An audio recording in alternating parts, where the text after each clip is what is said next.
يجب.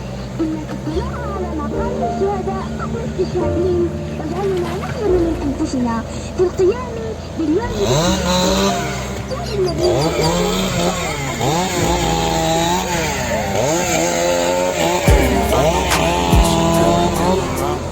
I think it's the way life changes when it comes. I surround my soul with the positivity.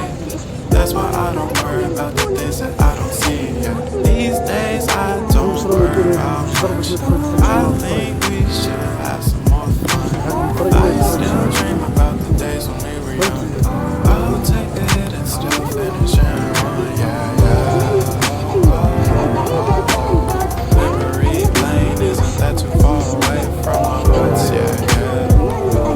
The ones we keep close, we should never let go. So tell me who you love, baby. Take a moment to unwind, fix yourself and realign yourself with the world, baby. Breathe slow, baby.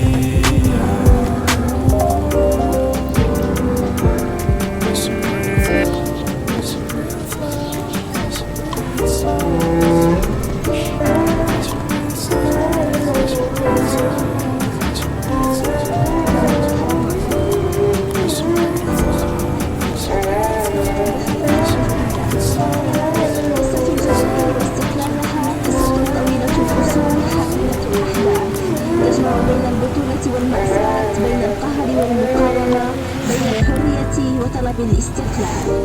إن ثورة نوفمبر المجيدة أتت بنتيجتها مقابل استشهاد 1.5 مليون من خيرة أبناء الشعب الجزائري وبناته. نعم، إنه لموعد غال علينا، يمجد ذكرى تحرير الوطن باستعمار الاستقلالي بفضل ثورة رائدة خلت الذي حصلها وأعطت لكل ذلك.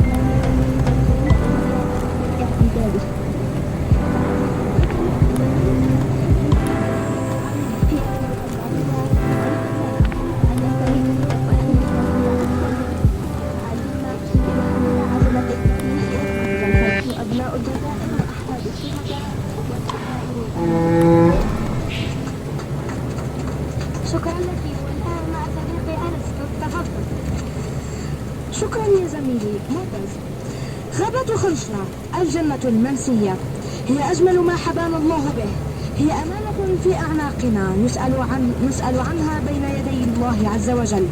هي تلك القطعة المفقودة من الجنة والتي تمتد على مد البصر في ولاية خنشلة، والتي تعتبر أكبر على المستوى الوطني على مساحة تقدر ب 145,611 هكتار، وتضم عدة أنواع من الأشجار الغابية أهمها الصنوبر الحلبي والذي يمتد على مساحة 112,950 هكتار. وأشجار الأرز الأطلسي بالجودة العالمية والمحمية عالميا ب 11,000.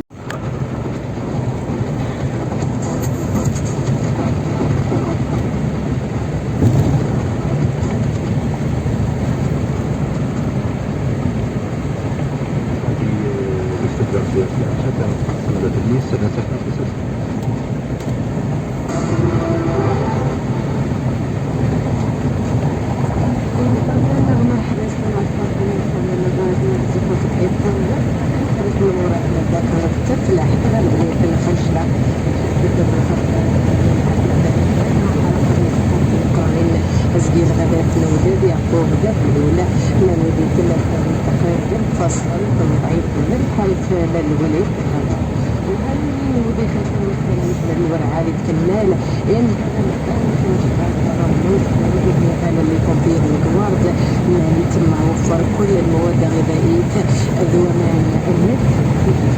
يشرف صناعة خارج 3 دفعات زكية أكاديمية الميليتير مششل الوالدون ديال يتم بطريقة سعيدة شمريحة التجديدات العقارية المشددة الغراية للتخرج وشكرا لباس فالحضور المساء فتح أصناف دورة نوس وغناو بدورة المساء تشريعي بيس 9 يعني يتم تاخذ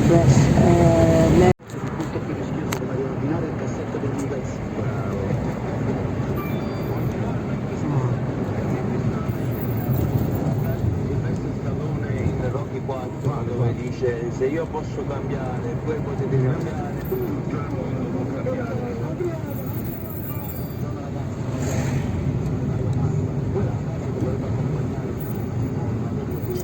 شوف يعني كل غير اللابتوب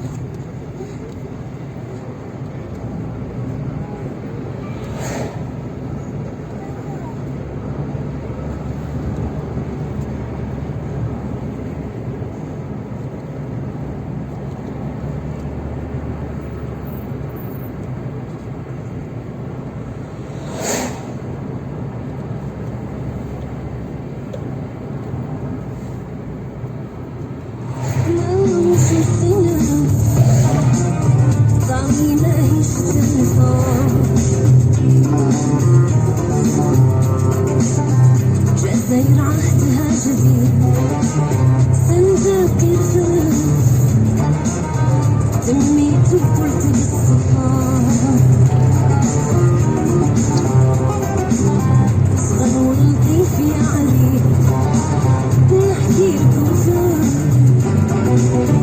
في سن الورد والربيع باهي الوصال ما يطولش الجبل هذا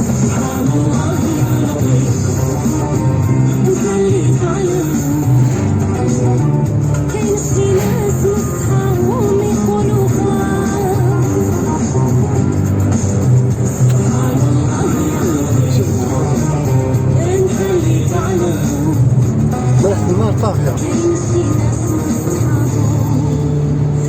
يقولوا ها النار شتيها وين وين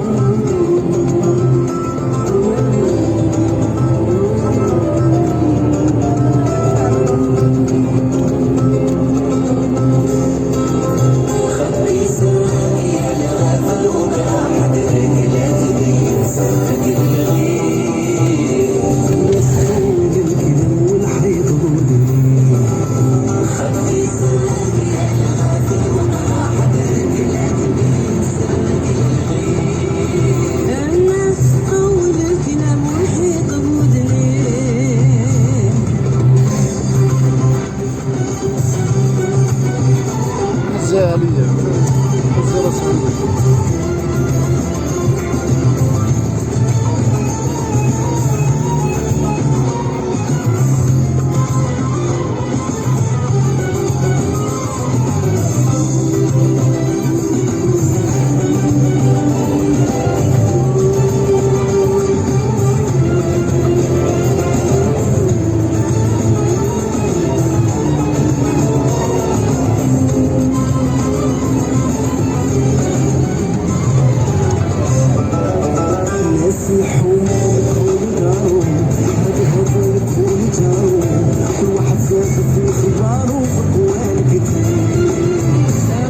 تفضل الطيارة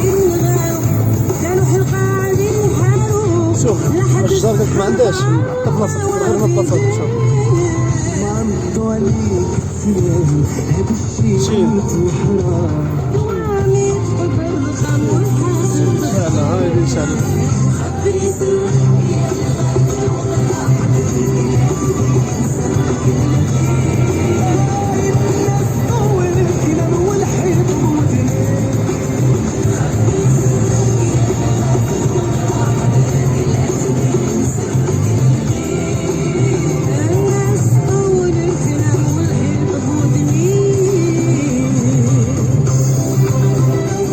قاتل عجب الله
خرج المطر.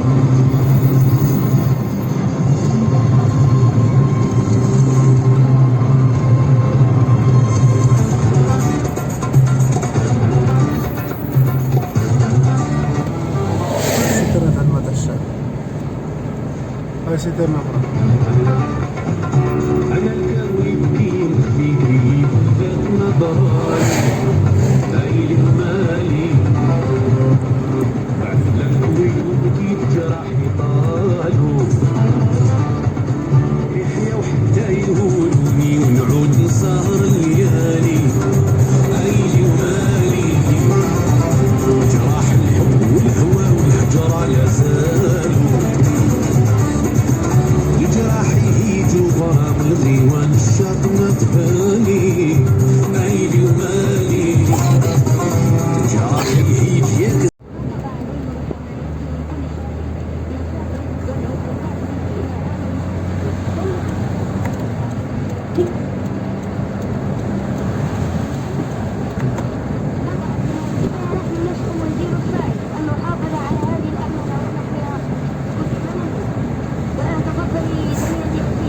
جبنا من شكرا عندنا. جميل. الوطن هو المكان الذي يعيدنا إلى ذكريات الطفولة ويذكرنا بحنان الأمهات ويشعرنا بأمان هم لا رجلي فيهم ها قدام مصر هذا. هو المكان الذي يحتضن أحلامنا وأمنياتنا ورسمنا فيه مستقبلنا. هو المكان الذي يجسد الدفء والأمانة. كيف لا وقد غرس حبه في قلوبنا منذ الصغر. حبنا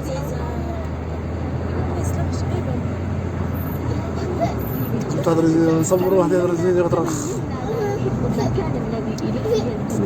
كلمة عظيمة يجب على كل من ينتمي إليه أن يقدر لها قدرها. للوطن حقوق كثيرة في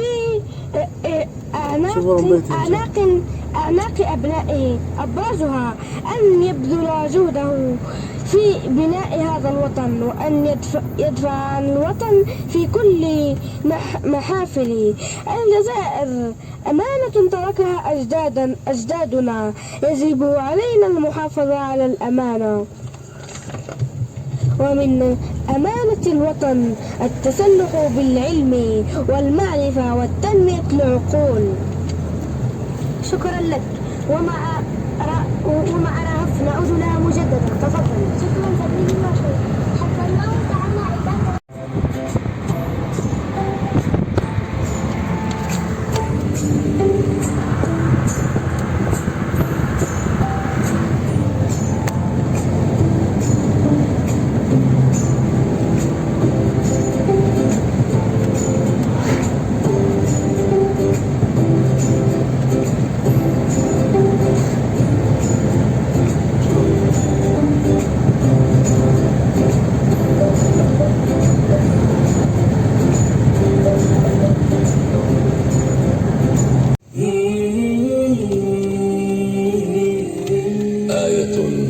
استوقفتني مع الدكتور عماد بن عامر.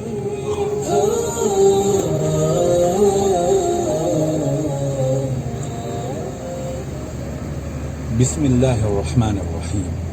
الحمد لله رب العالمين، وأفضل الصلاة وأتم التسليم على سيدنا محمد وعلى آله وصحبه أجمعين، وبعد، فسلام الله عليكم إخوة الإيمان، وحياكم الله وبياكم، ومرحبا بكم في لقاء متجدد مع ركنكم العلمي التربوي آية استوقفتني، نتطرق من خلاله لأهم اللفتات القرآنية والإشارات الربانية والنكت البيانية المبثوثة في آي الكتاب العزيز بأسلوب سهل ميسور يخاطب العقل والقلب على حد سواء.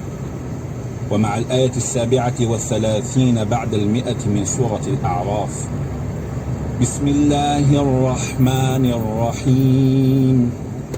وأورثنا القوم الذين كانوا يستضعفون مشارق الأرض ومغاربها التي باركنا فيها، وتمت كلمة ربك الحسنى على بني إسرائيل بما صبروا، ودمرنا ما كان يصنع فرعون وقومه وما كانوا يعرشون. صدق الله مولانا العظيم.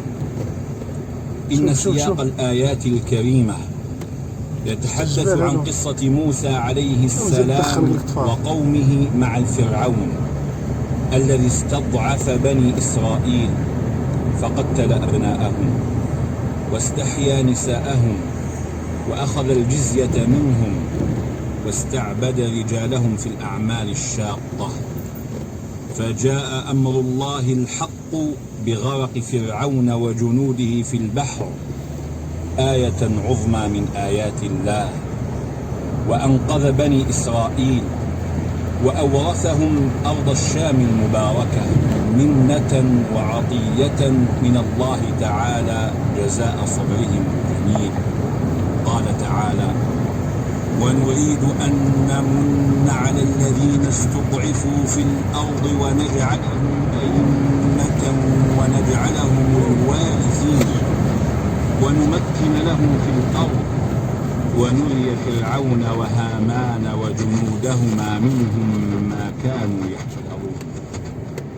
ومما يستوقفنا عند قراءة هذه الآية تدبير الله العجيب في خلقه، فقد تمت كلمة ربك ونفذت على بني إسرائيل بأن أورثهم الأرض المباركة، فتحقق وعد الله لهم بالنصر والرزق إذ صبروا واستقاموا على أوامر الله. وقال موسى لقومه: استعينوا بالله ومضت كلمة الله في القوم الظالمين بالدماء والهلاك والإحراق، فخرب الله بنيانهم وقصورهم وجناتهم ونخلة لهم وأورث ديارهم غيرهم، فتحقق فيهم وعيد الله بسبب ظلمهم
الحكومة المحطات اللي عندنا الثلاث هذه مثل السكن الثاني يدير كورسيس غيرها قد يتعدد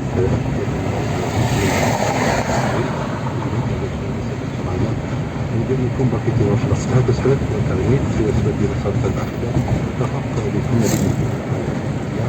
بنادم يدير في الدين كنتي